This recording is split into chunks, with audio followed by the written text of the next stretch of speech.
Serious people of Reddit, what's your "if I'm going down I'm taking you with me" story?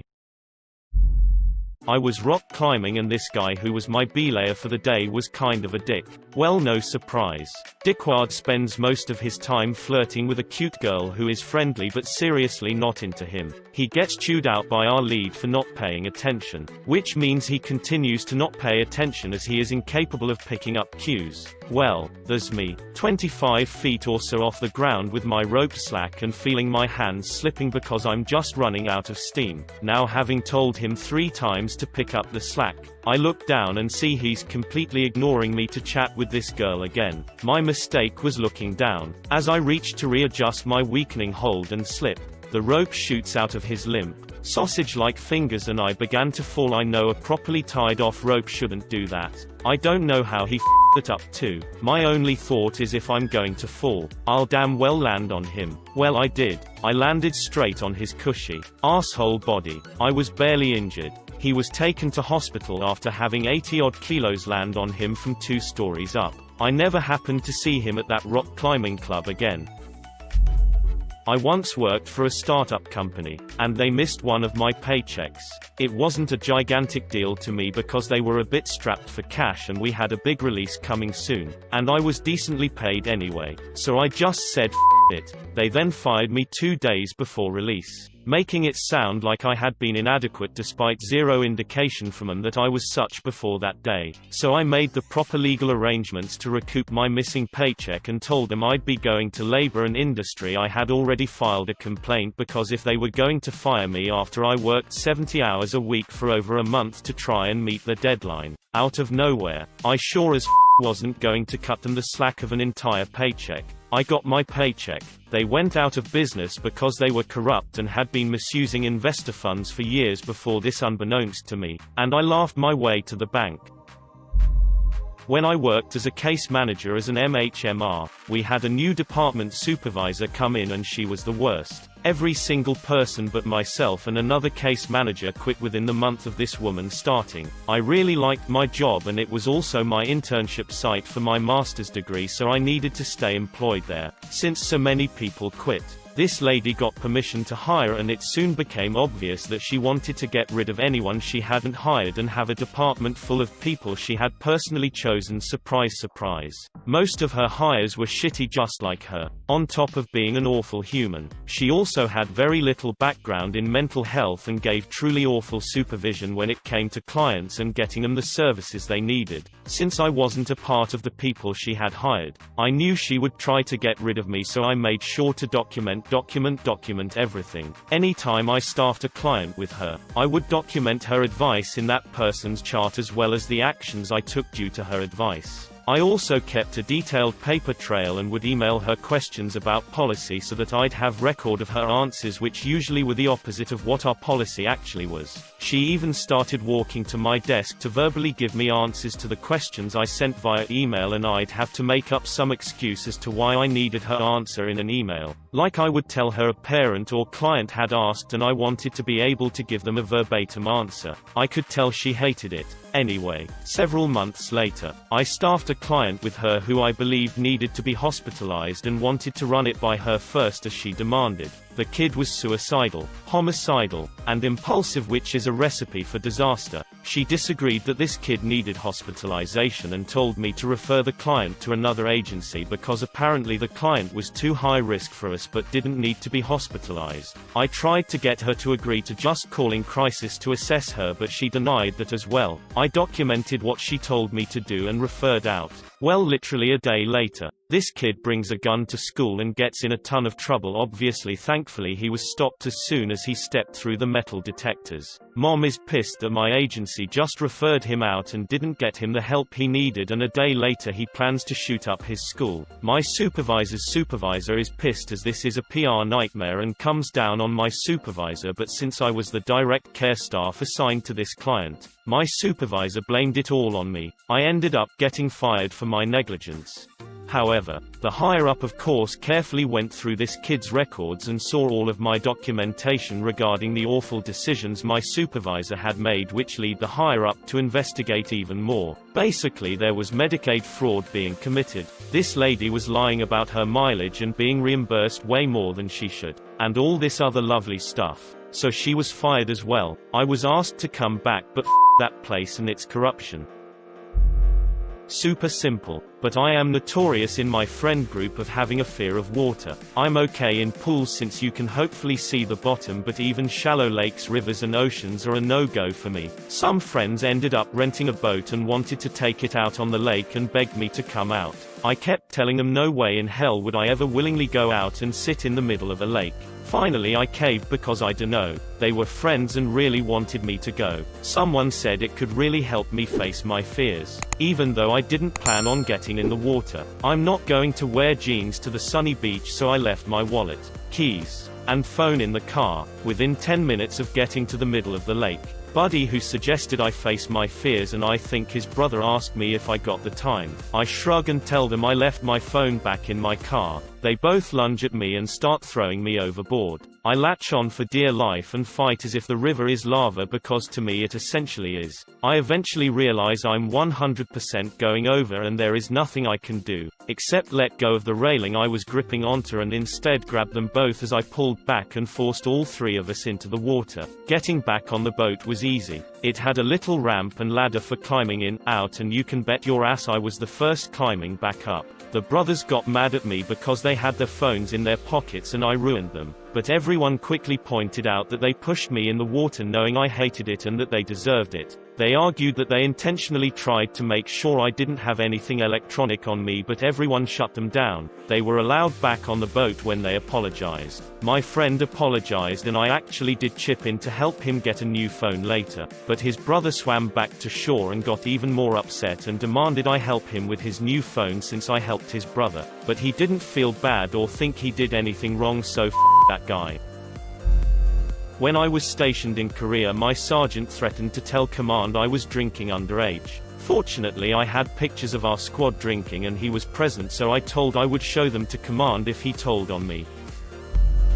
When I was in university I did a 6-month exchange program in Spain. I took 4 classes while I was there and all had an equivalent credit at my university in Canada. I was getting A's in all of my classes except one class where I was really struggling, and getting a failing grade on an assignment in that class finally broke me. The professor for this class was the worst. It was an intermediate Spanish class and he was marking us like he thought we should all be writing Shakespeare. Not only that, but how he told us to complete assignments versus how he marked them would be completely incongruent. He expected us to be doing things that he never taught us and he should not have been expecting in the first place from an intermediate Spanish class. I realized it wasn't just my problem when the girl from France, whose Spanish was far better than anyone else in the class, started crying one day after she got an assignment back and begging to understand why she was marked so poorly. He just pointed at her assignment like that was the only explanation required and then ignored her after that. There was no way to drop the class or switch into another because of the way it was built into the exchange program, so I decided I would start emailing the teacher constantly after he gave us assignments, clarifying every little point, coming back with follow-up questions to try and figure out what the hell it was he actually wanted from us, spending way more time on assignments than they deserved. That way if I failed I would have this record showing how hard I was working in the class to bring to administration if I needed to fight it, and all the discrepancies between how he provided assignments versus how he marked them. A couple of days before the final exam, teacher evaluation forms came around and I could tell by how long it took all of us to turn them in that I wasn't the only one in the class unloading on this guy. This was his first semester teaching at the university, so if his teacher evaluations didn't go well he wouldn't be invited back.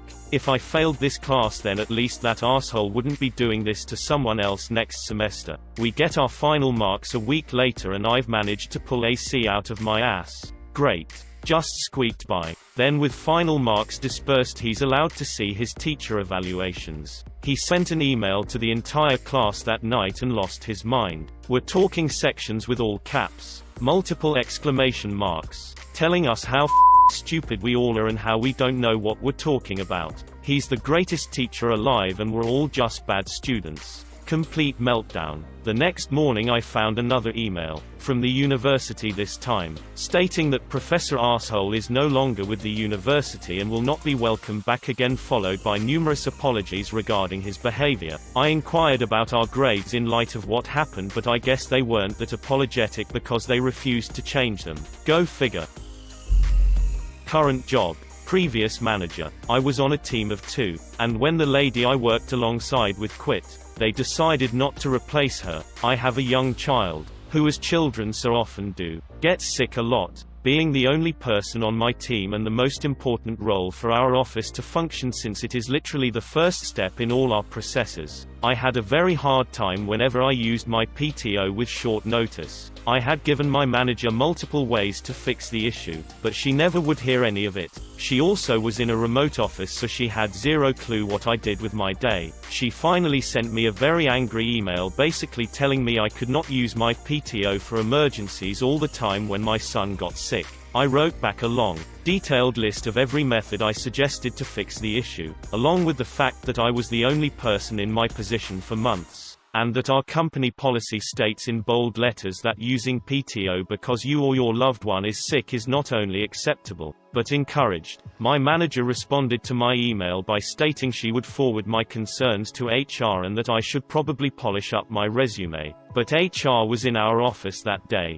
for the first time in 6 months. Great coincidence, right? So I went in, asked if I could speak about an issue concerning my manager, and explained everything as it happened. The HR rep had this look on her face like she was going to murder someone. She asked me to forward the entire email chain to her, which I did. Then she called me back to talk to her. A few people I talked to were aware that the manager and I had issues, and the lead of every team in our office basically told the HR rep that the entire office can't function without me and that I've been doing the work of 3 people for 9 months. Later that day, my manager sent me a very angry message over email basically saying I was fired and that I was to pack my things immediately for failing to do my job and because I was causing a hostile work environment. I forwarded this to HR rep, and then walked to her office and asked if I should pack my stuff. She looked at me, and in a single, sweet sentence said not a chance. She's royally and that's basically how my manager went from making $80,000 a year to being fired on a Wednesday with no compensation, no benefits, and no way to collect unemployment. All around a productive day. When I was in 8th grade, we had to create a presentation on a book we had just read, including a skit from one of the scenes. Here's the best part: we were forced to work in groups. Being an introvert, I hate group work. What I hate even more is when your group mates don't do their work. The day we were assigned the project, we decided to divvy up the slides equally. It was a Google Slides, so we could all contribute to the same document. The class ended, and I had already finished one of my slides. One boy only changed the color of the title, and the other 2 didn't do anything. 2 days later, I had finished all of my slides. Nobody else had done anything. I offered to start the script for the skit since I had finished, and asked for the others to contribute. Nothing. A couple more days passed. I had finished the skit as well, and all of the other slides were still empty. Finally, the night before the assignment was due came. I had hoped that even a title had been added. The slides were still empty. I finally decided to just finish it myself. I was up until about midnight, and the slides were not the best quality. Finally, presentation day comes. Of course, my group mates felt absolutely no remorse for doing no work. It was our turn to present, and my group mates nominated me to present. I finally decided to show them the consequences of their actions. I told them that we were all to present the slides we were supposed to work on. They obviously didn't know what they were doing and were extremely unprepared. My grade went down, but theirs went down even more.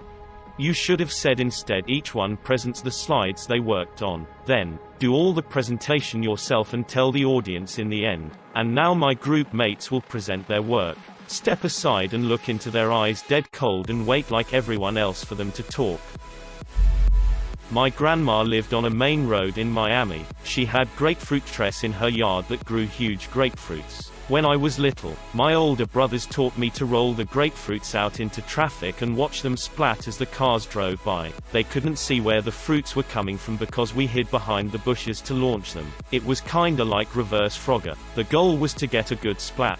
When I was 15, Grandma's health was declining, so my family stayed at her house for a couple days to get it cleaned out and ready to sell. I decided it would be fun to take my younger brothers out and show them grapefruit splat. After about 10 minutes of us hurling double-digit grapefruits out into traffic, one of us rolled a big, fat grapefruit right in front of a cop car without paying attention. We all ran to the backyard, but when I looked out front, my youngest brother Barry was still out there. Apparently he froze up. I come walking up hurriedly to the police officers and tried to play it off. "What seems to be the problem, officer?" I asked. "Who are you and where are this boy's parents?"